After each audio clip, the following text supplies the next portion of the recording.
Welcome to Winnie చేతి వంట. ఈరోజు బ్రేక్ఫాస్ట్లోకి ఇన్స్టెంట్గా దోశలను ఎలా తయారు చేసుకోవచ్చో చూపిస్తాను. ఎప్పుడైనా పిండి లేనప్పుడు కానీ ఏం చేయాలో తోచినప్పుడు ఇలా ట్రై చేయండి, చాలా రుచిగా ఉంటుంది.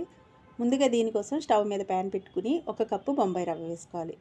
ఉప్మా రవ్వ, సూజీ రవ్వ అంటాం కదండి, అది 1 కప్పు వేసేసుకుని దోరగా ఈ విధంగా వేపేసుకోవాలి. ఇలా వేగిన తర్వాత ఒక ప్లేట్లోకి వేసేసుకుని ఈ ప్లేట్ని పక్కన పెట్టేసుకోవాలి. ఇప్పుడు ఒక బౌల్ తీసుకుని దానిలోకి అరకప్పు పెరుగు, అలాగే పావు టేబుల్ స్పూన్ కన్నా తక్కువ వంట సోడాని వేసుకుని ఒకసారి మొత్తం అంతా కలిపేసుకోవాలి.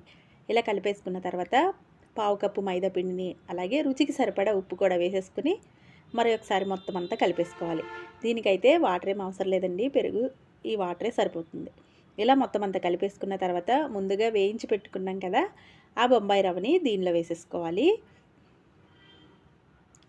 ఇలా మొత్తం అంతా వేసేసుకున్న తర్వాత ఒకసారి కలిపేసుకోవాలి. ఇలా కలిపేసుకుని దీనిలోకి 1 కప్పు నీళ్ళు పోసుకోవాలి. దీనికి కరెక్ట్గా 1.5 అయితే సరిపోతుందండి. ముందు 1 కప్పు వేసేసుకుని ఇలా కలిపేసుకోవాలి. ఇలా కలుపుకున్నప్పుడు పిండి మరీ కొంచెం గట్టిగా ఉంటే ఇంకో అరకప్పు కూడా నీళ్ళు పోసుకుని ఒకసారి కలిపేసుకుని మూత పెట్టి పక్కన పెట్టుకోండి. ఇప్పుడు ఈ దోశల కోసం ఉల్లిపాయలు, పచ్చిమిరపకాయలు, అలాగే క్యారెట్ని, కొద్దిగా కరివేపాకుని, మీ దగ్గర ఉంటే కొత్తిమీర కూడా వేసుకోవచ్చండి. ఇవన్నీ సన్న ముక్కలుగా కట్ చేసుకుని ముందే పక్కన పెట్టుకోవాలి. ఇప్పుడు ఈ పిండి అయితే నానిపోయింది, చూసారు కదా చక్కగా నానింది. కొద్దిసేపు కన్సిస్టెన్సీ అలా ఉంటే సరిపోతుందండి. ఇప్పుడు ఇవి మనం కట్ చేసుకున్న ఉల్లిపాయలు, పచ్చిమిరపకాయలు ఇవన్నీ ఈ విధంగా ఒక్కసారి కలిపేసుకోండి.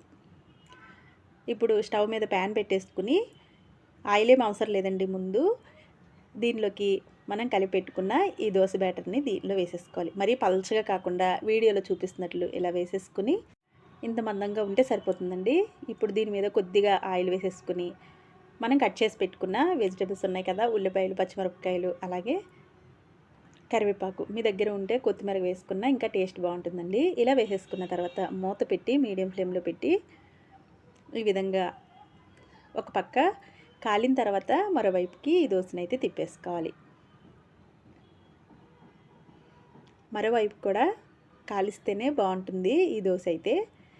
1-2 నిమిషాలు కాలితే సరిపోతుందండి.